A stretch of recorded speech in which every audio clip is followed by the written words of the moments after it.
years old, you're in the U.S. final.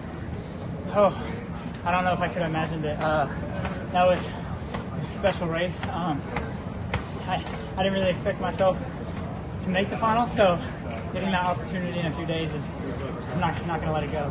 Take me through the moment, like getting flipped a little bit and just finding your poise again. That was an incredible run. How did you do that? Yeah, the rounds are always, some hectic always happens in each round. So I wasn't too surprised, especially with it being me.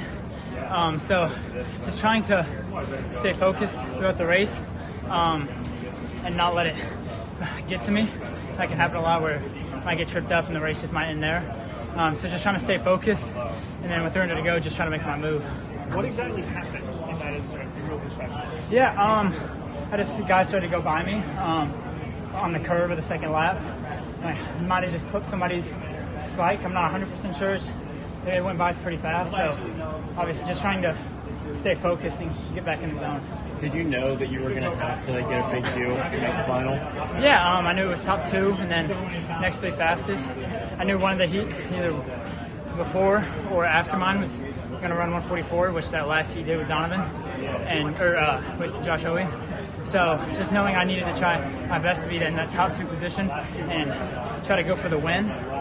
This was this was my final, and now I'm going to go see what I can do in 2 days. And how will you change your race strategy? How will you change your race strategy just going ahead? Yeah, I don't know really if there's a race strategy, say, for the finals. I'm just going to go out there, leave it all on the track, and just have fun, because I said this in a previous interview, this is kind of just the cherry on top. What was it? You have a driver's license? I do have a driver's license. I got it in December. What was the strategy going into today? Yeah, one of the big goals was try to sit off Bryce. That first 250, I moved right next to him. And then just try to hang on. I knew Bryce was the guy kind of to beat.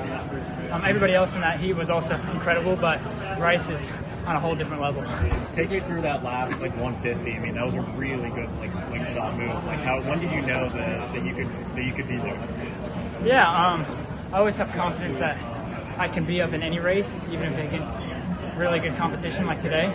But I think one of the biggest things that helped me get through that last 150 was the crowd. The crowd was just super electric that last 100. Tell me, you've been here for some big moments already. You were here at Nike Outdoor Nationals running that high school record. What's the difference in the atmosphere today versus then? Yeah, you don't see Nike Nationals. It's all high school kids. You still expect times to run fast, but when you come out here, it's a whole different level. You step up. Come from Bryce Hoppel to maybe a 153 guy in high school. It's two different things. So I was just super excited to get out here for it. Did you try to make a move on the back straight to get to second and first, or what will we do now? Yeah, so the plan was to go about 200, 250 left, and then once I got clipped, I was kind of maybe second or third to last. So I was like, I got to go a little bit sooner.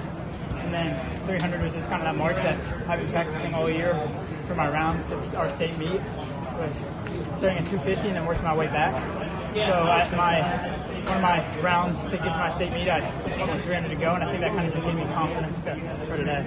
It's not easy to take it down to 400 and be able to finish the way you did. Is that just your aerobic fitness? Is that just grit? What kind of got you from 300 out? Yeah, I would just say grit. Don't like to give up. This could have been my last race of the season, but just knowing I want one more against the best competition in America, I really want to go for it and just push through. And despite getting clipped there, you were just over a 10th off your national record. What does that show you about where your fitness is at right now? Yeah, I think it just shows my fitness is there. Just like my coach Poz always said, that we did a workout before this where he just said, you're ready to go. Just because I had to work out I closed to 448 solo, so that really gave me the confidence that I could kind of kick where I needed to. Now, obviously, of course, it's a different level with these guys out here, but just knowing I had enough confidence for a move I made. What was that for? So the end was a 400 at 48, but it was 6.2s, I believe. All of them were about 25s. First two were supposed to be 26, 225s, 224s, and then the 1x400 at 48. And then with I believe it was a 500 at the beginning at about 112, I believe. So nothing too crazy coming through 58 for the 400, and then just kind of hanging on to that.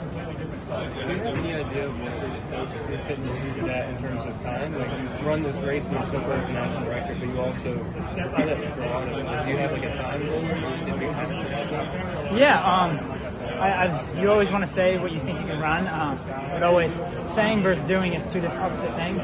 I think I could run faster than 1:45.45. I haven't proved that just yet, but in my mind and with my coach, we think we can go faster.